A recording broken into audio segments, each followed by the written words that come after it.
সবাইকে শুভেচ্ছা। আজকে বাংলাদেশের বিভিন্ন শিক্ষা প্রতিষ্ঠানে, বাংলাদেশের বিভিন্ন বিশ্ববিদ্যালয়, কলেজ, মাদ্রাসা, যেখানে যারা অধ্যয়নরত রয়েছে তাদের সঙ্গে খোলামেলা পরিসরে আলাপ আলোচনা করার জন্য, আমাদের বিষয়গুলো তুলে ধরার জন্য শিক্ষার্থীদের অনেক প্রশ্ন আছে। সেই প্রশ্নগুলোর জবাব দেওয়ার জন্যই এই চ্যানেলটি বেছে নেওয়া, এই সুযোগটি বেছে নেওয়া। কারণ বাংলাদেশে যে বাস্তবতা বিরাজ করছে, আমাদের সরাসরি কথা বলার সুযোগ, স্বাভাবিকভাবে মিছিল, মিটিং, মত প্রকাশের স্বাধীনতা, সংগঠিতভাবে কথাগুলো তুলে ধরা, গণতান্ত্রিকভাবে নিজের মতামত তুলে ধরা, সেই বাস্তবতা বিদ্যমান সময় না থাকায় আমাদের এই সুযোগটি নিতে হচ্ছে। এবং বাংলাদেশের যে পরিপ্রেক্ষিত তৈরি হয়েছে 5 আগস্ট পরবর্তী সময়, জবরদখল করে রাষ্ট্র ব্যবস্থা দখল করা, সেই বাস্তবতার আলোকে গণতন্ত্রের বিলুপ্তি, সাংবিধানিক ধারাবাহিকতার বিলুপ্তি, এবং সেটির প্রেক্ষিতে আমাদের বাংলাদেশ ছাত্রলীগের কোটা সংস্কার আন্দোলনকে কেন্দ্র করে গৃহীত কর্মসূচি এবং আরো অনেক নানা প্রশ্ন রয়েছে, উদ্বেগ রয়েছে, সংশয় রয়েছে শিক্ষার্থীদের, সে বিষয়গুলো তুলে ধরার জন্যই আমি কথাগুলো বলছি। এবং আজকে খোলা মনেই আমরা শিক্ষার্থীদের সঙ্গে কথা বলতে চাই, শিক্ষার্থীদের যে অব্যক্ত প্রশ্নগুলো রয়েছে সেগুলোর জবাব নিয়ে আসতে চাই। এবং এই প্ল্যাটফর্মটি থেকে আমি সংশ্লিষ্ট সকল বিষয় নিয়ে, সমসাময়িক বিষয় হোক, শিক্ষার্থীদের অধিকারের ইস্যু হোক, বাংলাদেশের কোনো প্রাসঙ্গিক আলাপ আলোচিত বিষয় হোক, প্রত্যেকটি বিষয় নিয়ে আমরা আমাদের কথাগুলো এই প্ল্যাটফর্ম থেকে বলার চেষ্টা করব। শুরুতেই যেটি বলার সেটা হচ্ছে যে আমাদের এই কোটা সংস্কার আন্দোলন নিয়ে আমাদের ভূমিকা, বাংলাদেশ ছাত্রলীগের ভূমিকা, এটি সাধারণ শিক্ষার্থীদের কাছে আমরা অনেকবারই নিয়ে আসার চেষ্টা করেছি। আমাদের গৃহীত কর্মসূচি শিক্ষার্থীরা জানে। এর বাইরেও এই 5 আগস্ট পরবর্তী প্রেক্ষাপটে শিক্ষার্থীদের কাছে বাংলাদেশ ছাত্রলীগের কোটা সংস্কার আন্দোলনের ভূমিকা কিন্তু আমরা বলার চেষ্টা করছি। আজকেও সেই প্রেক্ষিত দিয়েই শুরু করব। আপনারা জানেন যে 2018 সালে শেখ হাসিনা সরকার প্রজ্ঞাপনের মাধ্যমে একটি ছাত্র আন্দোলন, এবং সেই ছাত্র আন্দোলনের একটি গণতান্ত্রিক সরকারের দায়িত্ব হচ্ছে শিক্ষার্থীদের যে প্রত্যাশাগুলো রয়েছে, দাবি দাওয়াগুলো রয়েছে, যৌক্তিক দাবি দাওয়াগুলো রয়েছে, সেগুলো সরকারের সিদ্ধান্ত গ্রহণ প্রক্রিয়া বাস্তবায়িত করা। এবং সেই সঙ্গে কোটা সংস্কার ইস্যুকে কেন্দ্র করে যে আন্দোলন হয়েছিল, সেই আন্দোলনের প্রেক্ষিতে কিন্তু সরকার কোটা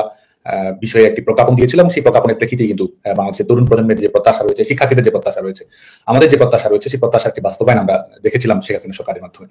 পরবর্তীতে এটি আবারও একটি হাইকোর্টের একটি রিটের প্রেক্ষিতে এটি নতুন করে আবার আলোচনায় আসে। প্রথম কথা, বাংলাদেশের সকল তরুণ যারা আমরা জানি যে গণতন্ত্র, সংবিধান, নির্বাহী এবং বিচার বিভাগের পার্থক্য, একটি আধুনিক রাষ্ট্র কিভাবে চলে, আমাদের শিক্ষার্থীরা কিন্তু এটি নিয়ে অনেক বেশি জানে, তারা অনেক বেশি অ্যাডভান্সড, তারা অনেক বেশি তথ্য জানে, তাদের অনেক বিশ্লেষণ সক্ষমতা রয়েছে। এবং নতুন করে যখন এই ইস্যুটি আসলো, হাইকোর্টের যখন এটিকে রিট ইস্যু করা হলো, এটি আইনি বিষয়, এবং সেই আইনি বিষয়ের প্রেক্ষিতে এটি নতুন করে আবার গণপরিষদে আলাপ আলোচনা আসলো, আইনি পরিষদে আলাপ আলোচনা আসলো, এবং রাষ্ট্রীয়ভাবেও এটি গুরুত্বপূর্ণ জায়গায় আসলো এই বিষয়টি সমাধানের প্রক্রিয়া নিয়ে। 5ই জুন 2018 সালে সরকার ঘোষিত যে প্রজ্ঞাপন ছিল, সেই প্রজ্ঞাপনকে বাতিল করা হয় 2024 সালের 5ই জুন, যেটি এক ধরনের, আমরা যদি বলি, এক ধরনের বিচারিক অতি সক্রিয়তা আমরা বলবো। কারণ এটি সরকারের একটি পলিসি লেভেলের সিদ্ধান্ত ছিল 2018 সালের সিদ্ধান্তটি। তো সরকারের পলিসি লেভেলের আলাপ আলোচনায় বিচার বিভাগে কতটুকু কি ধরনের নির্দেশনা দেওয়া উচিত, কতটুকু কিভাবে বলা উচিত, সেটি নিয়ে কিন্তু আইনগতভাবেই কিছু প্রশ্ন রয়েছে। তারপরেও এই 5 জুন 2024 যখন এই রায়টি আসলো, স্বাভাবিকভাবেই এটি কিন্তু শিক্ষার্থীদের জন্য স্বস্তির কোনো কারণ হয়নি। এবং এর প্রেক্ষিতেই আবার কোটা ইস্যু নিয়ে শিক্ষার্থীদের মধ্যে স্বাভাবিকভাবে এক ধরনের উদ্বেগ তৈরি হয়েছিল, সংশয় তৈরি হয়েছিল, যেটি আবার কিভাবে আসছে, কিভাবে সমাধানের বিষয়টি তৈরি করা হচ্ছে, সেটি ছিল প্রশ্ন। এবং সরকারের দিক থেকে যে রেসপন্সটি করা হয়েছিল, শেখ হাসিনা সরকার এটির কিন্তু আইনগতভাবে, কারণ সরকারের সিদ্ধান্তই ছিল, সরকারের সিদ্ধান্তের বিরুদ্ধেই এই কোটা ইস্যুটি অ্যাড্রেস করা হয়েছে। তো সরকার কিন্তু আইনগতভাবে, স্বাভাবিকভাবেই যখন একটি বিষয় বিচারাধীন থাকে, সে বিষয়ে সরকার কিভাবে হস্তক্ষেপ করবে, কিভাবে এই বিষয়টি সমাধান করবে, সরকার অবশ্যই আইনগত যে নিয়ম কানুন রয়েছে, বিচার বিভাগের স্বাধীনতা রয়েছে, প্রকৃষ্ট যে পন্থাটি রয়েছে, সেই আলোকেই সমাধানটি করার চেষ্টা করবে। এবং সেই আলোকেই কিন্তু শেখ হাসিনা সরকার এটি অ্যাড্রেস করার চেষ্টা করেছে আদালতে, যেটা আমরা অনেকবার বলেছি, আবারও আমরা শিক্ষার্থীদের এটি মনে করিয়ে দিতে চাই, সবাইকে মনে করি, সিভিল সোসাইটি, আমাদের গণমাধ্যম, সবাইকে যেটি আমরা মনে করিয়ে দিতে চাই যে সরকারই সেটির জন্য আপিল করেছে, সরকার পক্ষের আইনজীবী কিন্তু সেটির জন্য ভূমিকা রাখার চেষ্টা করছে। তার মানে সরকার এখানে শুরু থেকেই প্রোঅ্যাক্টিভ ভূমিকা পালন করার চেষ্টা করেছে শেখ হাসিনা সরকার, এবং এটির বিষয়ে একটি সমাধান যেন আসে। কারণ এটি তো এই বিষয়টি সরকার তৈরি করেনি, আদালতের মাধ্যমে এই ইস্যুটি এসেছে, এবং সরকার এটি সমাধানের জন্য একটি গ্রহণযোগ্য উপায়ের দিকেই গেছে। এর প্রেক্ষিতে আপনারা জানেন যে আমাদের বিশ্ববিদ্যালয়গুলো 1 জুলাই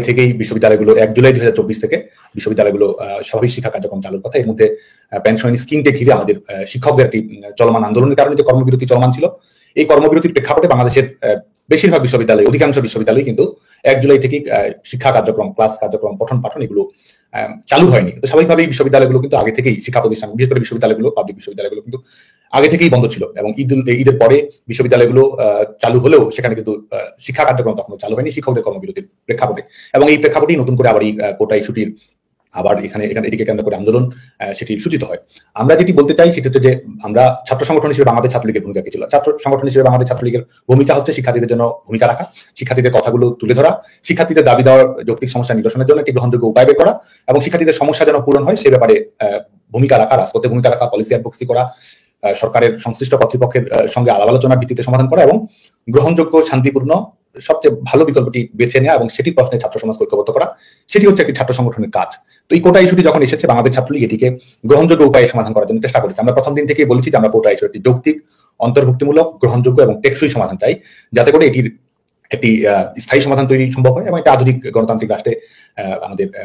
চাকরির যে বাস্তবতা রয়েছে, যেখানে সমতার প্রতিফলন ঘটবে, মেধার প্রতিফলন ঘটবে, যোগ্যতার প্রতিফলন ঘটবে এবং তরুণ প্রজন্মের প্রত্যাশার প্রতিফলন ঘটবে, সেরকম একটি গ্রহণযোগ্য টেকসই সমাধান জন্যই কিন্তু বাংলাদেশ ছাত্রলীগ এটি নিয়ে কাজ করেছে, কথা বলেছে। এবং বাংলাদেশ ছাত্রলীগের গৃহীত অবস্থান, বাংলাদেশ ছাত্রলীগের ঘোষিত অবস্থান ছিল এটি যে কোটা ইস্যুর একটি যৌক্তিক, অন্তর্ভুক্তিমূলক, আধুনিক, টেকসই সংস্কার আমরা চাই এবং সেই লক্ষ্যে কিন্তু বাংলাদেশ ছাত্রলীগ এই কোটা ইস্যুটি অ্যাড্রেস করার চেষ্টা করেছে। এবং যখন এই 1 জুলাই পরবর্তী সময় যখন আন্দোলন চলমান রয়েছে, শিক্ষার্থীদের একটি অংশ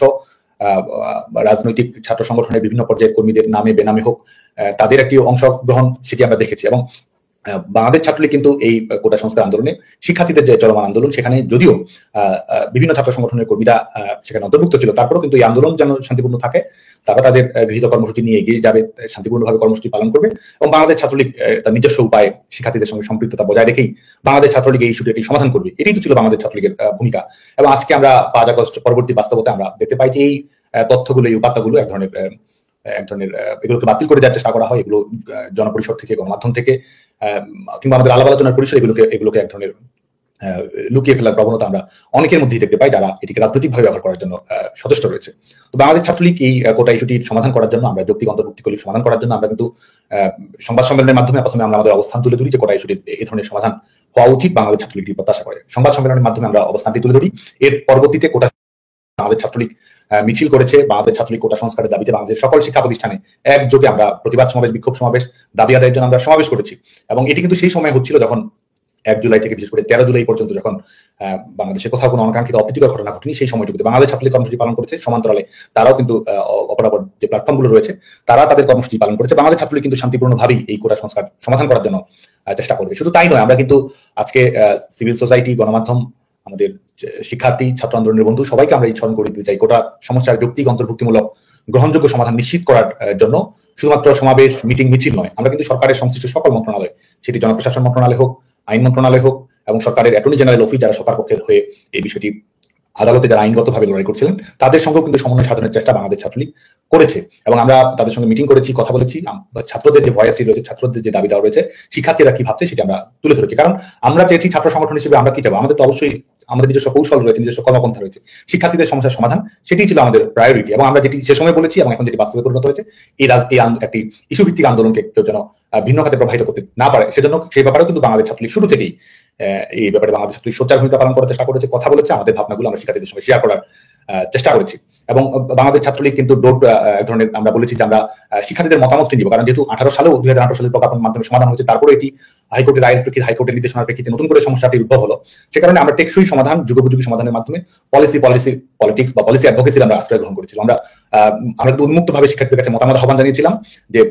গোটা সমস্যার সমাধানটি কিভাবে হতে পারে, অনুপাতটি কিভাবে হতে পারে, সেটি আদিবাসী হোক, নারী হোক, প্রান্তিক নিম্নবর্গের জনগোষ্ঠী হোক, তাদের প্রতিনিধিত্ব আমরা কিভাবে নিশ্চিত করতে পারি, কিংবা অপরাপর দেশে সরকারি চাকরিতে অন্তর্ভুক্তির প্রক্রিয়াটি কিরকম, এই ব্যাপারে শিক্ষার্থীরা কি ভাবছে, তরুণ প্রজন্ম কি ভাবছে, বিভিন্ন পেশাজীবী গোষ্ঠী, বিশেষজ্ঞ গোষ্ঠী তারা কি ভাবছে, আইন বিশেষজ্ঞ যারা রয়েছে তারা কি ভাবছে, যারা বিশেষ করে আমাদের পাবলিক অ্যাডমিনিস্ট্রেশনে যারা লেখাপড়া করেছে, বিশেষজ্ঞ মতামত রয়েছে, কিংবা তরুণ প্রজন্মের যে চিন্তাভাবনা রয়েছে সেটির রিফ্লেকশন কিভাবে ঘটানো যায়, সেজন্য কিন্তু বাংলাদেশ ছাত্রলীগ ব্যাপারে ধরনের উন্মুক্ত আলাপনের সূচনা করেছিলাম মিট দ্য প্রেসের মাধ্যমে। এবং পরবর্তীতে আমরা বাংলাদেশ ছাত্রলীগের কর্মসূচি দিয়েছিলাম ডোর টু ডোর ক্যাম্পেইন, যেটির মাধ্যমে আমরা লিফলেটের মাধ্যমে আমরা আমাদের বক্তব্য শিক্ষার্থীদের কাছে নিয়ে গেছি, একটি ফর্ম শিক্ষার্থীদের কাছে আমরা জমা দিয়েছি এবং সেই ফর্মে শিক্ষার্থীরা কোটা সংস্কারের প্রস্তাবনাটি কিরকম হবে, সমাধানটি কিরকম হবে সে ব্যাপারে কিন্তু তারা তাদের প্রস্তাবনা লিখিতভাবে অনলাইনের মাধ্যমে সরাসরি আমাদের যে ঘোষিত কর্মসূচি ছিল যে আমরা এই পরিকল্পনা, আমরা শিক্ষার্থীদের মতামতকে আমরা নিব, সেটি পরবর্তীতে আইনগত প্রক্রিয়া এবং সরকারের সংশ্লিষ্ট কর্তৃপক্ষের কাছে আমরা তুলে ধরার জন্য যে যৌক্তিক পদ্ধতি সেটি আমরা গ্রহণ করবো। কারণ একটি আধুনিক ছাত্র সংগঠনের কাজই হচ্ছে এক ধরনের সেতু বন্ধন তৈরি করা সরকারের এবং যারা সিদ্ধান্ত গ্রহণ করে, যারা পলিসি মেকার, তাদের সঙ্গে যেন তরুণ প্রজন্মের সেতু বন্ধন হয় সেটি নিশ্চিত করে ছাত্র সংগঠনের কাজ। সে কারণে কিন্তু আমরা এই ডোর টু ডোর ক্যাম্পেইন, সে কারণে কিন্তু আমরা উন্মুক্ত আলাপন, সে কারণে কিন্তু এই পলিসি অ্যাডভোকেসি, সে কারণেই বিশেষজ্ঞদের মতামত গ্রহণ করা, একেবারে যারা সাধারণ শিক্ষার্থী তাদের কাছ থেকে সরাসরি মতামত গ্রহণ করা, সে লক্ষ্যে কিন্তু আমরা কর্মসূচি গ্রহণ করেছি এবং এই ডোর টু ডোর ক্যাম্পেইনের মাধ্যমে কোটা সংস্কার নিয়ে শিক্ষার্থীদের মতামতের ধরনের রিফ্লেকশন ঘটানোর জন্য বাংলাদেশ ছাত্রলীগ কাজ করার চেষ্টা করেছে। এবং আজকে যে বিষয়টি আজকে এই লাইভে আমাদের শিক্ষার্থী যারা শুনছে তাদের উদ্দেশ্যে জোরের সঙ্গে, আত্মবিশ্বাসের সঙ্গে, দৃঢ়তার সঙ্গে যে বিষয়টি মনে করিয়ে দিতে চাই এবং বাংলাদেশের সিভিল সোসাইটিকে, শিক্ষার্থী, আমাদের শিক্ষক সমাজ সবাইকে এবং যারা আজকে সমাজের বিভিন্ন স্টেক হোল্ডার রয়েছেন সবাইকে যে কথাটি মনে করিয়ে দিতে চাই, বাংলাদেশে প্রকৃত অর্থে আজকে তো আমরা অনেক কথা বলি যে আমাদের পরবর্তীতে আপিল ডিভিশনের শুনানির মাধ্যমে এটির সমাধান হয়েছে, পরবর্তীতে সরকার প্রজ্ঞাপন দিয়েছে কোটা ইস্যুর বিষয়ে, সেটি তো একটি বিষয়। কিন্তু বাংলাদেশের প্রকৃত অর্থে যখন হাইকোর্টের রায়ের উপরে যখন 11 জুলাই 2024 স্থগিতাদেশ দেওয়া হয়, স্টে অর্ডার দেওয়া হয়, হাইকোর্টের যে পূর্ব ঘোষিত রায় যে সরকারের প্রজ্ঞাপনটি বাতিল, সেই সরকারের প্রজ্ঞাপন বাতিল করার রায়টিকেই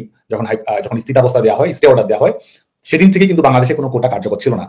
বাংলাদেশে আইনগতভাবে, বাংলাদেশের প্রায়োগিক দিক থেকে বাংলাদেশে 11 জুলাই 2024 থেকে বাংলাদেশে কোনো কোটা কার্যকর ছিল না। তার মানে 2024 সালের 11 জুলাই থেকে বাংলাদেশে যত ধরনের জব সার্কুলেশন হয়েছে, পরীক্ষার প্রস্তুতি যারা নিচ্ছিল, কিংবা সেই দিন যে শিক্ষার্থী পরীক্ষা চাকরি পরীক্ষা অংশগ্রহণ করার কথা ভাবছিল, কিংবা বাংলাদেশের সকল শিক্ষার্থী যারা হয়তো ভাবছিল যেটির মাধ্যমে কি ধরনের সমস্যা তৈরি হবে এই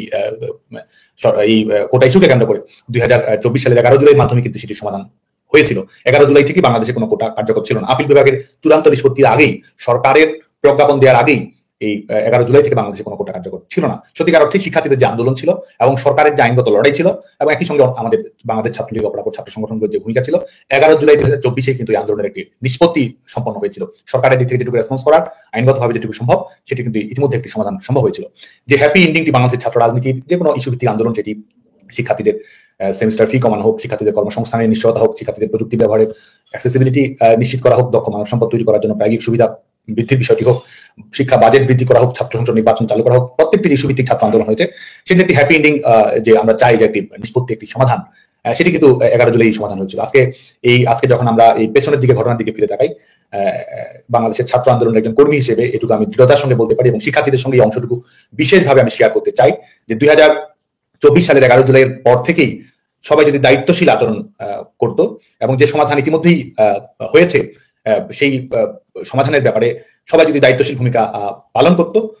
তাহলে আজকে পরবর্তীতে যে সহিংসতার ঘটনা ঘটানো হয়েছে এবং কোটা ইস্যুকে রাজনৈতিকভাবে ব্যবহার করার চেষ্টা করা হয়েছে, শিক্ষার্থীদের লাশের উপর ভর করে পেছনের দরজা দিয়ে ক্ষমতা দখল করার যে রাজনৈতিক ষড়যন্ত্র পরবর্তীতে মঞ্চস্থ করা হয়েছে, এবং সবচেয়ে বড় কথা আরো সরাসরি যদি আমরা বলি, আরো খোলা মনে যদি বলি, আজকে যে শিক্ষার্থীরা আজকে মৃত্যুর শিকার হয়েছেন, যে শিক্ষার্থীরা হত্যাকাণ্ডের শিকার হয়েছেন, সমাজের বিভিন্ন মানুষ যারা এই হত্যাকাণ্ডের শিকার হয়েছেন, যারা জগৎকারী ক্ষমতায় এসেছে তাদের হাত ধরে, একটি হত্যাকাণ্ডের একটি মৃত্যুর ঘটনা না ঘটিয়েই এই কোটা ইস্যুটির সমাধান সম্ভব হয়েছিল। বাস্তব অর্থে পরবর্তীতে যত ধরনের এই কোটা ইস্যুকে কেন্দ্র করে সহিংসতা, কৃত্রিম ভাবে আন্দোলনের আবহ তৈরি করা এবং সেটির দায় সরকারের উপর চাপিয়ে দেওয়ার যে ঘটনাগুলো আমরা পরবর্তীতে আমরা দেখেছি, এবং মানুষের মৃত্যু, আজকে এই মানুষের মৃত্যুর উপর ভর করেই তো এই তাদের যে সরকার পরিবর্তনের জন্য যে তাদের যে মূল নকশাটি ছিল, যেটি বাস্তবায়ন করা হয়েছে, একটি মৃত্যু হয়তো হতো না বাংলাদেশে, এবং কোটা সমস্যার সমাধানটি হয়তো 11 জুলাইয়ের যে সমাধানকৃত পথ, 11 জুলাই যে দেখানো পথ, সেটির মাধ্যমে যেহেতু আজকে অসংখ্য আজকে যে মায়ের কোল খালি হয়েছে, অনেক শিক্ষার্থী, শিশু, নারী যারা হত্যাকাণ্ডের শিকার হয়েছে জবরদখলকারী অবশক্তির হাতে, আজকে প্রত্যেকটি মৃত্যুই তো বেদনার, প্রত্যেকটি মৃত্যু, প্রত্যেকটি সহিংসতার ঘটনা, প্রত্যেকটি আজকে যারা আহত হয়েছে তাদের বেদনা, আজকে কোনো কিছুই বাংলাদেশে ঘটতো না যদি আজকে কোটা ইস্যুকে কেন্দ্র করে যে আন্দোলন, সেই আন্দোলন যদি এটির মধ্যে সীমাবদ্ধ থাকতো। 11 জুলাই থেকে বাংলাদেশে কোনো কোটা কার্যকর ছিল না, এবং 11 জুলাই আন্দোলনের একটি ইতিবাচক নিষ্পত্তি সম্ভব ছিল, 11 জুলাই আন্দোলনের একটি হ্যাপি এন্ডিং সম্ভব ছিল, এবং তাহলে একটি মৃত্যুর ঘটনাও ঘটতো না। তো পরবর্তীতে যে প্রেক্ষাপট তৈরি হয়েছে, আমি এই বিষয়টি জোরের সঙ্গে এই কারণেই বলা যে ঘটনা প্রবাহ তৈরি করা হয়েছে, এবং সেটির মাধ্যমে আমরা বলেছিলাম যে কোটা সংস্কার সমাধান হয়েছে, তাহলে এই আন্দোলনকে প্রলম্বিত করা হচ্ছে কেন, দীর্ঘায়িত করা হচ্ছে কেন, কিংবা এটিকে ভিন্ন খাতে প্রবাহিত করার চেষ্টা করা হচ্ছে কেন? আজকে দেখুন, যারা যখন এই হাইকোর্টের রায়ও হাইকোর্ট যখন স্টে অর্ডার দিল, তখন তারা বলছিল যে সরকারের প্রজ্ঞাপন, আমাদের পার্লামেন্টে বিশেষ আইন প্রণয়ন করা, আজকে তো জবরদখলকারী অবশক্তি ক্ষমতায় বসেছে, অবৈধভাবে, অসাংবিধানিকভাবে তারা ক্ষমতা দখল করে রয়েছে। সরকার, শেখ হাসিনা সরকারের সমাধানকৃত যে কোটা সমস্যার সমাধান, সেটি তো বহাল রয়েছে, এবং শেখ হাসিনা সরকারই তো এই কোটা সমস্যার একটি যৌক্তিক সমাধান করেছে। এবং পরবর্তীতে যে প্রেক্ষাপটটি তৈরি হয়েছে, এই প্রেক্ষাপটটি একমাত্র লক্ষ্য ছিল সরকারকে উৎখাত করা, এবং এই সরকার উৎখাতের লক্ষ্যে যে মৃত্যুগুলো হয়েছে, এই মৃত্যুগুলোর এক ধরনের ঘটনা প্রবাহ তৈরি করা এবং এমনভাবে পরিবেশ পরিস্থিতি তৈরি করা যেটি দায় সরকারের উপর চাপিয়ে দেওয়া যাবে, যেটিকে কেন্দ্র করে এক ধরনের ঘটনা তৈরি করে দেওয়া যাবে, যেটি আমি আমাদের পরবর্তী বিভিন্ন 5 আগস্ট পরবর্তী বিভিন্ন বাস্তবতা আমরা দেখতে পেয়েছি। 11 জুলাই যেটি সমাধান হয়েছে, পরবর্তীতে আমরা 14 জুলাইয়ের যখন রাজাকার ইস্যুটি নিয়ে আসলো, দেখুন আজকে তো শিক্ষার্থীরা অনেকেই সচেতন, সোচ্চার এবং সক্রিয় ভূমিকা পালন করার চেষ্টা করছে। এবং 14 জুলাই যখন এই রাজাকার ইস্যুটি, যেটির সঙ্গে গোটা আন্দোলনের কোনো সম্পৃক্ততা নেই, যেটির সঙ্গে শিক্ষার্থীদের প্রত্যাশা কোনো সম্পৃক্ততা নেই, এবং যারা এই প্ল্যাটফর্মটিকে ব্যবহার করেছে তারা যে শিক্ষার্থীরা তো কোটা সংস্কার চেয়েছে সেটি সত্য, শিক্ষার্থীদের আন্দোলনের স্পিরিট ছিল সেটি সত্য, কিন্তু যারা এই আন্দোলনে যারা এই প্ল্যাটফর্মটিকে যারা ব্যবহার করছে তারা যে ভিন্ন উদ্দেশ্যে এটিকে অন্যদিকে প্রবাহিত করার চেষ্টা করছে, সেটি তো প্রমাণিত হয়েছে পরবর্তীতে যখন তাদের প্রকৃত রাজনৈতিক পরিচয়, তারা যে শুধুমাত্র সাধারণ শিক্ষার্থী নন, তাদের যে কোনো রাজনৈতিক পরিচয় রয়েছে, তারা যে সেটি ছাত্র শিবির হোক, সেটি ছাত্র শক্তি হোক, সেটি তাদের ছাত্র অধিকার পরিষদ হোক, সেটি ছাত্রদল হোক, কিংবা অপরাপর যে মৌলবাদী জঙ্গি সংগঠনগুলো, সেটি হিজবুত তাহরির হোক, কিংবা অন্যান্য ধর্মভিত্তিক সাম্প্রদায়িক প্রতিষ্ঠানের সঙ্গে সম্পৃক্ততা হোক, কিংবা বিভিন্ন ষড়যন্ত্রমূলক দেশি বিদেশি নেটওয়ার্কের সঙ্গে সম্পৃক্ততা হোক, সেটি তো পরবর্তীতে আমরা আমাদের সামনে উন্মোচিত হতে দেখেছি যে এটা প্রেক্ষাপট কিভাবে তৈরি করা হয়েছে। তো সেটির মাধ্যমেই এই 14 জুলাই রাজাকার ইস্যুটিকে একটি নন ইস্যুতে পরিণত করে নিয়ে আসা হলো, এবং সেটির মাধ্যমে একটি রাজনৈতিক আবহাওয়াটি আরো এক ধরনের প্ররোচিত করার চেষ্টা করা হলো, সহিংসতামূলক পরিবেশ তৈরি করার প্রেক্ষাপট তৈরি করে আমরা 14 জুলাই আমরা দেখেছি। এবং 14 জুলাই কিন্তু তারা এক ধরনের সহিংসতার পরিবেশ তৈরি করতে চেয়েছে, 14 জুলাই প্রকৃত অর্থে তারা লাশ ফেলতে চেয়েছে, 14 জুলাই তারা শিক্ষার্থীদের মৃত্যুর উপর ভর করে তারা তাদের যে ক্ষমতা যাওয়ার রাজনীতি, ক্ষমতা দখলের রাজনীতি, সেটি বাস্তবায়ন করতে চেয়েছে। সেদিনও কিন্তু আজকে এই ধরনের উস্কানিমূলক, প্ররোচনামূলক এবং এক ধরনের আক্রমণাত্মক অবস্থান নেওয়ার পরেও কিন্তু আমরা চেষ্টা করেছি দায়িত্বশীল ভূমিকা পালন করার, কোথাও কোনো অপ্রীতিকর ঘটনা যেন না ঘটে সেটি নিশ্চিত করার, এবং সেটি সম্ভব হয়েছিল। পরবর্তীতে 15 জুলাই আমরা এই ঘটনা, এটি আমরা বারবার আমরা আমাদের আলোচনায় নিয়ে এসেছি, টকশোতে বলেছি, গণমাধ্যমে আমরা বলেছি, সভা সমাবেশের শেষ সময় কিন্তু আমরা এই বক্তব্যটি তুলে ধরেছি। আবারও এটি শিক্ষার্থীদের সামনে আমরা এটি নিয়ে আসতে চাই। সেটি হচ্ছে যে এই 15 জুলাই যেটির মাধ্যমে এক ধরনের তারা যে উস্কানিমূলক পরিবেশটি তৈরি করতে চেয়েছিল সেটির সূচনা হয়েছিল। সেই 15 জুলাই বাংলাদেশ ছাত্রলীগের কর্মসূচি ছিল দুপুর 3টায় সন্ত্রাস বিরোধী রাজু ভাস্কর্যের পাদদেশে। বৈষম্য বিরোধী ছাত্র আন্দোলন এই প্ল্যাটফর্মটি কিন্তু কোনো ঘোষিত কর্মসূচি সেদিন ছিল না। একেবারে ভোরবেলা অকস্মাৎভাবে তারা কর্মসূচি ঘোষণা করে যে তারা দুপুর 12টার দিকে রাজু ভাস্কর্যের পাদদেশে সমবেত হবে। এবং বাংলাদেশ ছাত্রলীগ আমরা উপলব্ধি করতে পারি যে তারা এক ধরনের পরিবেশ তৈরি করতে চাচ্ছে, সহিংসতার দিকে ঠেলে দিতে চাচ্ছে, শিক্ষার্থীদেরকে ব্যবহার করতে চাচ্ছে। এটির কারণে কিন্তু সেদিনও বাংলাদেশ ছাত্রলীগ আমরা সচেতন থাকার চেষ্টা করেছি। 12টার দিকে যখন তারা কর্মসূচি দেয়, আমরা যেটি স্বাভাবিকভাবে আমরা ভেবেছি তাদের কর্মসূচি সমাপ্ত হওয়ার পর একই জায়গায় তারা কর্মসূচি দেয়, উস্কানিমূলকভাবে এই কর্মসূচিটা তারা দেয়। এবং আমরা আমাদের কর্মসূচিটি আমরা ভেবেছি তাদের কর্মসূচি শেষ হলেই আমরা বাংলাদেশ ছাত্রলীগের নিজস্ব কর্মসূচি আমরা বাস্তবায়ন করবো, কখনোই যেন তাদের মুখোমুখি না হতে, কোনো ধরনের অপ্রীতিকর অনাকাঙ্ক্ষিত ঘটনা যেন না ঘটে, সে ব্যাপারেই কিন্তু আমরা সোচ্চার থাকার চেষ্টা করেছি, সচেতন থাকার চেষ্টা করেছি, দায়িত্বশীল ভূমিকা পালন করার চেষ্টা করেছি। পরবর্তীতে 15 জুলাই দুপুর 3টা অতিক্রান্ত হওয়ার পরেও কিন্তু রাজু ভাস্কর্যের পাদদেশ তারা ছাড়েনি, কারণ তারা চাচ্ছিলই যে এখানে এক ধরনের পরিবেশ তারা তৈরি করবে এবং সেটির মাধ্যমে তারা এক ধরনের সুযোগ সুবিধা আদায় করবে। আমরা অপেক্ষা করছিলাম দীর্ঘ সময় ধরে যে তারা তাদের কর্মসূচি শেষ করবে, কর্মসূচি শেষ হলে আমরা শান্তিপূর্ণ হয়ে বাংলাদেশ ছাত্রলীগের নিজস্ব কর্মসূচি আমরা পালন করব। এবং সেদিন কিন্তু যারা আমাদের সে সময় লাইভ ভিডিও দেখবেন, গণমাধ্যমের নিউজ দেখবেন, সেদিনও কিন্তু সেখানে শিক্ষার্থীদের উপস্থিতি খুব বেশি মাত্রায় ছিল না। 400-500 শিক্ষার্থীর উপস্থিতি ছিল ঢাকা বিশ্ববিদ্যালয় এবং আমাদের অন্যান্য শিক্ষা প্রতিষ্ঠানের শিক্ষার্থীরা সেদিন সেখানে উপস্থিত ছিল। এবং সেখান থেকে যখন 3:30-4টা অতিক্রম হওয়ার পরেও বাংলাদেশ ছাত্রলীগ কর্মসূচি রয়েছে, তারা 12টার দিকে কর্মসূচি তখন তারা শেষ করছে না, এবং বাংলাদেশ ছাত্রলীগ তাদের উস্কানিমূলক যে প্ররোচনা সেটিকে এড়িয়ে আমরা অপেক্ষা করছি, ধৈর্যের পরিচয় দিচ্ছি, সহনশীলতার পরিচয় দিচ্ছি। সেটিকেও তারা যখন তাদের এজেন্ডা বাস্তবায়ন করতে নিজস্ব এজেন্ডা বাস্তবায়ন করতে গিয়ে তাদের পরিকল্পনায় ব্যাঘাত করছে, তখন আমরা দেখতে পেলাম যে তারা মিছিল নিয়ে, এবং তারা যে রাজু ভাস্কর্য থেকে মিছিল নিয়ে এসেছে সেখানে কিন্তু তারা দেশীয় অস্ত্রশস্ত্র লাঠিসোঁটা আক্রমণাত্মক ভাবে এসেছে। আক্রমণাত্মক ভাবেই তারা, আপনারা জানেন যে ঢাকা বিশ্ববিদ্যালয়ের বিভিন্ন হলে রাজু ভাস্কর্যে তাদের কর্মসূচি 12টায় শুরু হয়েছে, শেষ হলে তারা তাদের পরবর্তী কর্মসূচি শেষ করে তাদের একটি নিজস্ব রাজনৈতিক কর্মসূচি তারা এগিয়ে নিয়ে যাবে। এটি একটি স্বাভাবিক রাজনৈতিক কর্মকৌশল, কিন্তু তারা সেটি না করে তারা আমাদের ঢাকা বিশ্ববিদ্যালয়ের আবাসিক হলগুলোতে, বিশেষ করে মুক্তিযোদ্ধা হল, বিজয় একাত্তর হল, কবি জসীমউদ্দিন হল এবং বঙ্গবন্ধু হল অভিমুখে তারা রওনা দেয়। এবং তারা যে রওনা দেয় তখনও কিন্তু তারা এক ধরনের সজ্জিত হয়ে লাঠিসোঁটা নিয়ে তারা সেদিন সেখানে যায়। এবং প্রত্যেকটি হলে আমরা প্রথম আলো রিপোর্ট আমরা সেদিন 16 জুলাই আমি পাঠ করেছিলাম। প্রথম আলো যে রিপোর্টটি দেয়, পরবর্তীতে সেটি এডিট করা হয়েছে, অনলাইনে এখন আছে কি নেই সেটি নিয়ে এক ধরনের সংশয় তৈরি হয়েছে। সেখানেও কিন্তু প্রথম আলো রিপোর্টার সুস্পষ্ট বলেছে তারা কিভাবে তারা এই বৈষম্য বিরোধী ছাত্র আন্দোলন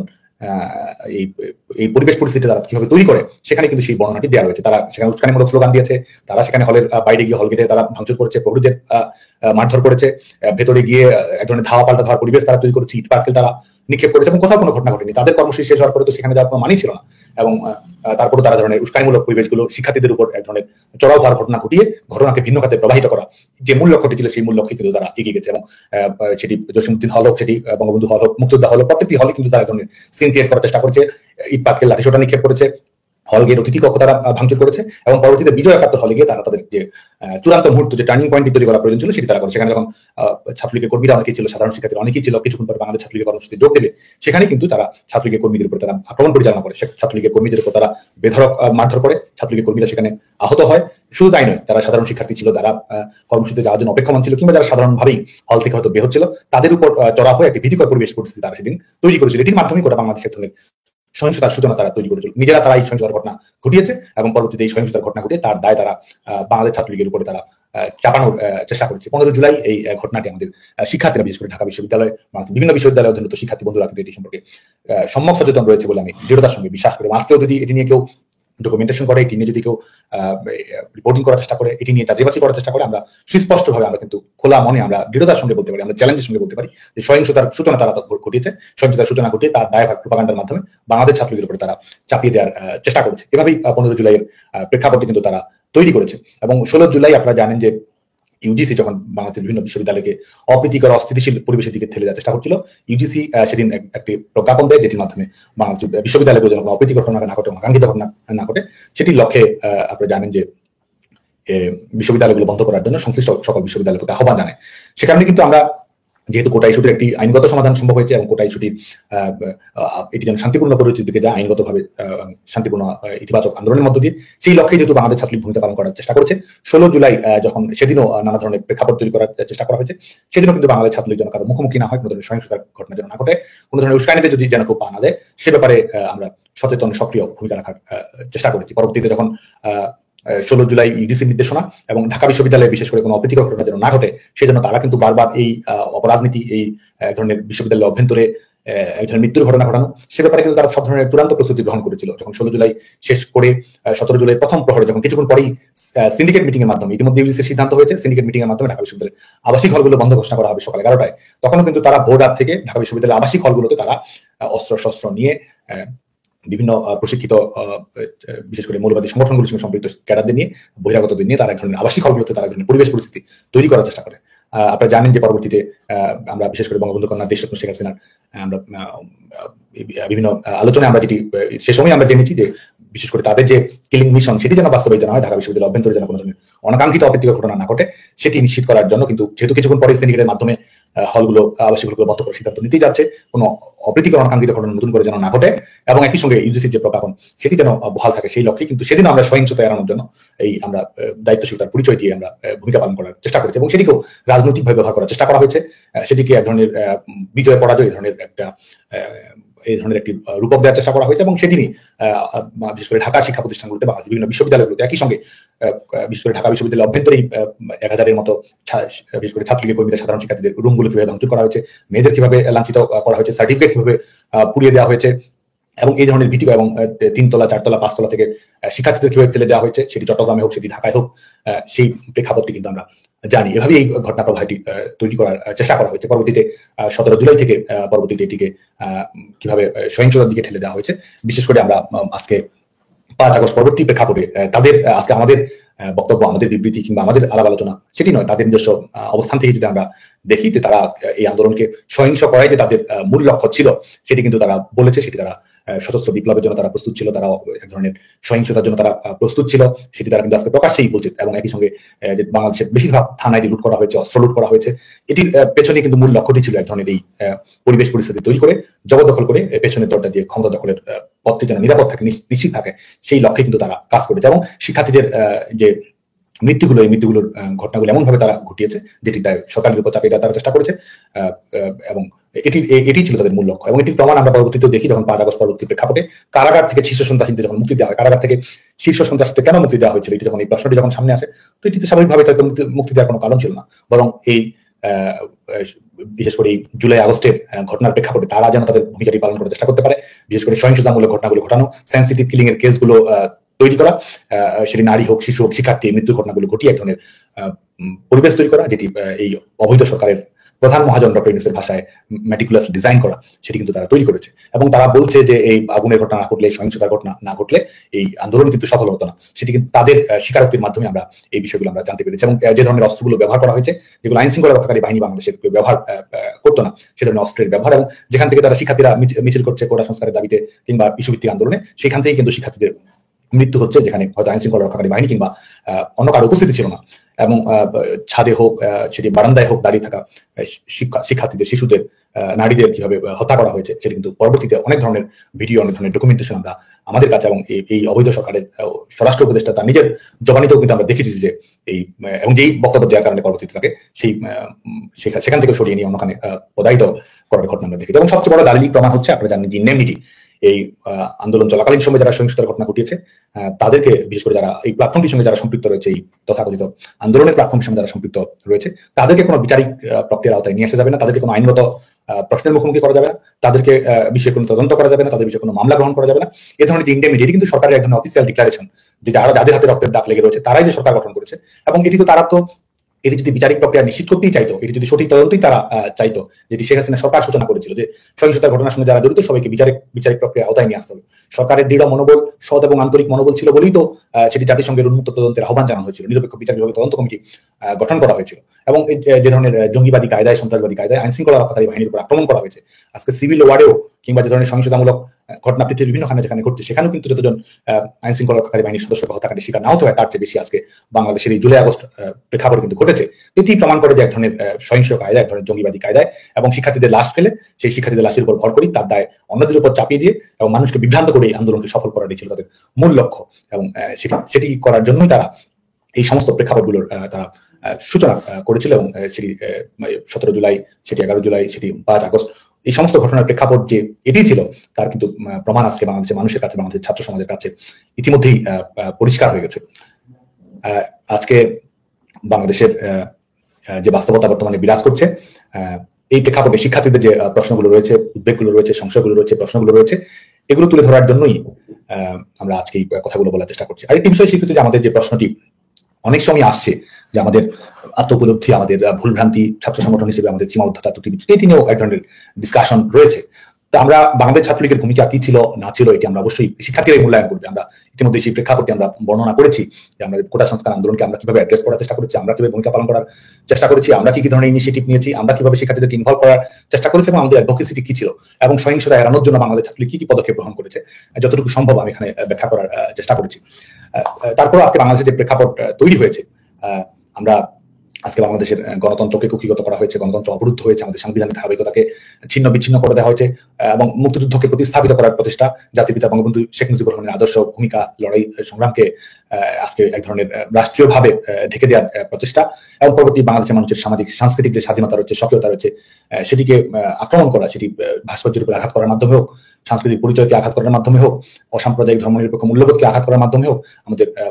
যারা বিভিন্ন ধরনের আদিবাসী জনগোষ্ঠী হোক, অপরাপর ধর্মাবলম্বী যারা রয়েছে, তাদের উপর আক্রমণ করার মাধ্যমে সেটি কিন্তু তারা চরিতার্থ করার চেষ্টা করেছে। এবং আমরা বাংলাদেশ ছাত্রলীগের পক্ষ থেকে এবং এই ছাত্র রাজনীতির কর্মী হিসেবে আমরা একটি কথা সুস্পষ্ট হয়ে বলতে চাই, বাংলাদেশ ছাত্রলীগের কোটা সংস্কার আন্দোলনে বাংলাদেশ ছাত্রলীগের ভূমিকা শিক্ষার্থীরাই মূল্যায়ন করবে, এবং সেই সঠিক মূল্যায়নের আলোকে বাংলাদেশ ছাত্রলীগ সম্পর্কে তাদের পর্যালোচনা তৈরি হবে বলে আমি বিশ্বাস করি। যতই প্রোপাগান্ডা পরিচালিত, সামাজিক যোগাযোগ মাধ্যমে যতই স্পন্সর তথ্য সন্ত্রাস পরিচালিত করা, এই রাষ্ট্রযন্ত্রকে ব্যবহার করে যতই এক ধরনের ভিন্ন ধরনের বয়ান তৈরি করার চেষ্টা করা হোক না কেন, বাংলাদেশের শিক্ষার্থীদের প্রতি আমাদের বিশ্বাস রয়েছে, আস্থা রয়েছে, বাংলাদেশের শিক্ষার্থীদের মেধা, তাদের দক্ষতা, তাদের প্রজ্ঞা, তাদের বিবেচনা বোধের প্রতি আমাদের পরম শ্রদ্ধা রয়েছে, এবং সেটির আলোকে আমরা বিশ্বাস করি যে নিজস্ব যুক্তি এবং মুক্তির আলোকেই বাংলাদেশের ছাত্র সমাজ সঠিক উপলব্ধিটি ধারণ করবে বলে আমরা বিশ্বাস করি। এবং আজকে যে প্রচেষ্টাটি আমরা আমাদের কাছে সবচেয়ে বেশি আমরা শিক্ষার্থীদের সঙ্গে শেয়ার করতে চাই, আজকে আমরা খোলা মনে যেটি বলতে চাই, সেটা হচ্ছে যে এই কোটা সংস্কার আন্দোলনকে ঘিরে শিক্ষার্থী বনাম বাংলাদেশ ছাত্রলীগ এই যে দাঁড় করানোর প্রচেষ্টাটি এখন তো সরকার যন্ত্রকে ব্যবহার করেই করা হচ্ছে, এর বাইরেও বিভিন্ন অপশক্তি, বিভিন্ন গোষ্ঠী, বিভিন্ন রাজনৈতিক গোষ্ঠী তারা সেটি করছেই। আমরা যেটি সুস্পষ্ট হয়ে বলতে চাই যে আমাদের শিক্ষার্থীদের সঙ্গে কোনো ধরনের কোনো বিরোধ নেই, এবং আমরা যে মর্মন্তুদ ঘটনাগুলো ঘটেছে সেগুলো নিরপেক্ষ তদন্তের আলোকেই যেন বিচারিক প্রক্রিয়া সুনিশ্চিত হয়, সেই লক্ষ্যেই বাংলাদেশ ছাত্রলীগের যে অবস্থান, সেই অবস্থানটি আমরা বাংলাদেশ ছাত্র সমাজের কাছে নতুন করে আমরা শেয়ার করতে চাই, বিনিময় করতে চাই। এবং একই সঙ্গে আমরা সুস্পষ্টভাবে জোরের সঙ্গে দৃঢ়তার সঙ্গে আমরা বলতে চাই যে শিক্ষার্থীদের সঙ্গে বাংলাদেশ ছাত্রলীগের সংগঠন ভাবে, রাজনৈতিক ভাবে কিংবা অন্য কোনো পরিসরে কোনো ধরনের বিরোধ নেই। যারা আন্দোলন অংশগ্রহণ করেছে, যারা ছাত্রলীগের বিরুদ্ধে স্লোগান দিয়েছে, যারা তাদের মতামত প্রকাশ করেছে, যারা এই আন্দোলনকে এগিয়ে নিয়ে গেছে, যেসব সাধারণ শিক্ষার্থী যারা আন্দোলনে যারা একটি ন্যায়সঙ্গত শান্তিপূর্ণ সমাধান চেয়েছে, বাংলাদেশ ছাত্রলীগের পক্ষ থেকে আমরা তাদেরকে অভিনন্দন জানাই, স্যালুট জানাই। এবং আমরা মনে করি যে সাধারণ শিক্ষার্থীদের যে দৃঢ়তা, সাহসিকতা, প্রতিবাদ এবং প্রতিরোধের যে ইস্পাত দৃঢ় প্রত্যয়, সেটিকে ধারণ করেই বাংলাদেশ ছাত্রলীগ আগামী দিনে তাদের কর্মপন্থা নির্ধারণ করবে। আমরা অবশ্যই যারা সহিংসতা করেছে, যারা এই আজকে এই শিক্ষার্থীদের লাশের উপর ভর করে যারা পেছনের দরজা দিয়ে জবরদখল করে যারা এই রাষ্ট্র ক্ষমতা দখল করেছে, তাদের বিরুদ্ধে আমাদের যে রাজনৈতিক অবস্থান, তাদের বিরুদ্ধে আইনগতভাবে বিচারিক প্রক্রিয়ায় আওতায় নিয়ে আসার জন্য আমাদের যে দৃঢ় রাজনৈতিক প্রত্যয়, সেটি তো আমাদের অব্যাহত থাকবেই। কিন্তু সাধারণ শিক্ষার্থীদের সঙ্গে আমাদের কোনো ধরনের সংশয়, কোনো ধরনের উদ্বেগ, কোনো ধরনের বনাম, কোনো ধরনের বৈপরীত্যের সম্পর্ক আছে বলে আমরা মনে করি না। এবং শিক্ষার্থীদেরকে আমরা যেটি শেয়ার করতে চাই, সেটিতে যারা আন্দোলনে সম্পৃক্ত হয়েছে, যারা কোটা ইস্যুর একটি যৌক্তিক সমাধানের জন্য শান্তিপূর্ণ আন্দোলনে সমবেত হয়েছে, তারাই বাংলাদেশ ছাত্রলীগের আগামী দিনের পথ প্রদর্শক, তারাই বাংলাদেশ ছাত্রলীগের আগামী দিনের পথ দেখাবে। এবং বাংলাদেশ ছাত্রলীগের একটি ছাত্র সংগঠন, আমরা অবশ্যই এটি দাবি করি না যে আমরা আমাদের কর্মকাণ্ড, আমাদের রাজনৈতিক কর্মকৌশল, আমাদের সিদ্ধান্ত গ্রহণ প্রক্রিয়া সবকিছু আমাদের নিখুঁত, আমাদের বিশুদ্ধ, সেটি নয়। এবং এই জুলাই আগস্ট প্রেক্ষাপটেও আমাদের নিজস্ব মূল্যায়ন অবশ্যই রয়েছে। আমাদের সেটি আমাদের ভুল ত্রুটি নিয়ে, আমাদের সীমাবদ্ধতা নিয়ে, আমাদের আজকে যে প্রেক্ষাপট তৈরি হয়েছে এই সার্বিক প্রেক্ষাপটের জন্য আমাদের আরো দায়িত্বশীল ভূমিকা রাখার সুযোগ ছিল কিনা, সেই প্রশ্নগুলো, সেই আলাপ আলোচনা, সেই মূল্যায়নের যে আত্মবিশ্লেষণ, সেটি কিন্তু বাংলাদেশ ছাত্রলীগের অবশ্যই রয়েছে। এবং বাংলাদেশ ছাত্রলীগ এটিকে সবসময় রাখবে। এবং আমাদের ভুল ত্রুটি, সীমাবদ্ধতা এখান থেকে শিক্ষা গ্রহণ করেই বাংলাদেশ ছাত্রলীগ আগামীতে পথ চলার চেষ্টা করবে। এবং শিক্ষার্থীদের যে প্রশ্নগুলো রয়েছে, উদ্বেগগুলো রয়েছে, যে সংশয়গুলো তৈরি হয়েছে, সেগুলো আমলে নিয়েই বাংলাদেশ ছাত্রলীগ আগামী দিনে তাদের কর্মপন্থা নির্ধারণ করবে। এবং সেটির আলোকেই আমরা আবারও জোরের সঙ্গে যেটি বলতে চাই, যে যারা বাংলাদেশের বিভিন্ন শিক্ষা প্রতিষ্ঠানে অধ্যয়নরত শিক্ষার্থী বন্ধু রয়েছেন, আমরা তারাই বাংলাদেশ ছাত্রলীগের সর্বোত্তম বন্ধু। এবং তারা তাদের দেখানো পথ, তাদের স্পিরিট, তাদের দৃঢ়তা, মুক্তিযুদ্ধের প্রতি, জাতির পিতার প্রতি, শেখ হাসিনার লড়াকু দৃঢ়তা নেতৃত্বের প্রতি যে কমিটমেন্ট রয়েছে, সেটির আলোকেই আমরা আগামী দিনে আমাদের কর্মপন্থা নির্ধারণ করতে পারবো বলে আমরা দৃঢ়ভাবে বিশ্বাস করি। এবং শিক্ষার্থীরা যারা বাংলাদেশের বিভিন্ন শিক্ষা প্রতিষ্ঠানে আজকে এই অবরুদ্ধ কুক্ষিগত গণতন্ত্রের বাস্তবতাতে যারা এর মধ্যে যাদের একাডেমিক ক্যারিয়ারকে এগিয়ে নিতে হচ্ছে, তাদের উদ্দেশ্যে আমাদের এই কথাগুলো আমরা আবারও অত্যন্ত দৃঢ়তার সঙ্গে জোরালোভাবে আমরা আমাদের এই মতামতগুলো শিক্ষার্থীদের সঙ্গে বিনিময় করতে চাই। এবং তাদের যে রাজনৈতিক মত রয়েছে, তাদের যে স্বাধীন চেতা অবস্থান রয়েছে, এবং প্রতিবাদ, প্রতিরোধ কিংবা নিজস্ব রাজনৈতিক কর্মকৌশল রয়েছে, তাদের প্রতি বাংলাদেশ ছাত্রলীগের সম্মান রয়েছে, শ্রদ্ধা রয়েছে, ভালোবাসা রয়েছে। এবং সেখান থেকেই আমরা মনে করি যে শিক্ষার্থীরাই ছাত্র রাজনীতির সবচেয়ে বড় শিক্ষক। সেখান থেকেই বাংলাদেশ ছাত্রলীগ আগামী দিনে তাদের কর্মপন্থা নির্ধারণ করবে। এবং যে বাস্তবতা আজকে তৈরি হয়েছে, আমরা অবশ্যই স্বীকার করি যে আমাদের ছাত্র রাজনীতির কাঠামোগত দুর্বলতা রয়েছে, বাংলাদেশ ছাত্রলীগের পথ চলাতেও ভুল ভ্রান্তি অবশ্যই রয়েছে। এবং সেই আলোকেই আগামী দিনে ছাত্র সংগঠন হিসেবে বাংলাদেশ ছাত্রলীগ যেন আরো দায়িত্বশীল, আরো আধুনিক, আরো স্টুডেন্ট সেন্ট্রিক, তরুণ প্রজন্মের প্রত্যাশা রূপায়ণ এবং কোনো ধরনের অনাকাঙ্ক্ষিত ঘটনা না ঘটে, সে ব্যাপারে যেন আরো দায়িত্বশীল ভূমিকা পালন করতে পারে, সে ব্যাপারে বাংলাদেশ ছাত্রলীগ অবশ্যই সজাগ থাকবে। আমাদের শিক্ষার্থীরা যেন নিরাপদে লেখাপড়া করতে পারে, নির্বিঘ্নে তাদের শিক্ষা জীবন সমাপ্ত করতে পারে, গণতান্ত্রিক মূল্যবোধে যেন উজ্জীবিত হতে পারে। এবং যে ইস্যুকে কেন্দ্র করে যে সমতা, ন্যায় বিচারের জন্য ছাত্রলীগ, আমাদের শিক্ষার্থীরা লড়াই করেছে, সেটি যেন বিজয়ী হয়, সেভাবে বাংলাদেশ ছাত্রলীগ আগামী দিনেও সচেতন থাকার চেষ্টা করবে। আরেকটি বিষয় সেটা হচ্ছে যে আমাদের এই একটি সরকারি চাকরির ইস্যু ভিত্তিক আন্দোলনকে কেন্দ্র করেই তো আজকে এই পরিস্থিতির সূচনা হলো। আজকে শিক্ষার্থীদের সঙ্গে আমরা এটিও শেয়ার করতে চাই যে বিশেষ করে 2008 সালে দিন বদলের ম্যান্ডেটের মাধ্যমে শেখ হাসিনা সরকার এই বাংলাদেশের দায়িত্বে আসীন হওয়ার পরে বাংলাদেশে বিশেষ করে সরকারি চাকরির যে বাস্তবতা আমরা ছিল, এর আগে আমরা অসংখ্যবার বলেছি যে আমাদের বিশেষ করে পিএসসির অধীনে যে পরীক্ষাগুলো ছিল, সেটি ছিল ফিফা বিশ্বকাপের মতো, কখনো 4 বছর পর পরই বিশেষ পরীক্ষাগুলো আসতো এবং সেটি হয়তো নিয়মিত হতো না। বিভিন্ন ছাত্র সংগঠনের দলীয় ক্যাডারদের এই চাকরিগুলোতে সরাসরি নিয়োগ নিশ্চিত করা হতো, প্রশ্ন ফাঁস, আমাদের আবাসিক হলগুলোতে রীতিমতো এক্সাম সেন্টার হিসেবে ব্যবহার করা, এই ধরনের ঘটনাগুলো কিন্তু অহরহ ঘটেছে। বরং শেখ হাসিনা সরকারের দূরদর্শিতার কারণেই মেধাভিত্তিক, দক্ষতাভিত্তিক, যোগ্যতাভিত্তিক এবং স্বচ্ছতাভিত্তিক নিয়োগ প্রক্রিয়া তৈরি হয়েছিল এবং যেটির কারণে কিন্তু সরকারি চাকরির প্রতি শিক্ষার্থীদের এক ধরনের আগ্রহ তৈরি হয়েছিল। নিয়মিত বিসিএস পরীক্ষাগুলো অনুষ্ঠিত হয়েছিল, পিএসসির আওতাধীনে নিয়মিত পরীক্ষাগুলো অনুষ্ঠিত হয়েছিল এবং দক্ষতা, যোগ্যতা, মেধাভিত্তিক ভর্তি প্রক্রিয়া কিন্তু নিশ্চিত করা সম্ভব হয়েছিল। একই সঙ্গে আপনারা জানেন যে আমাদের এই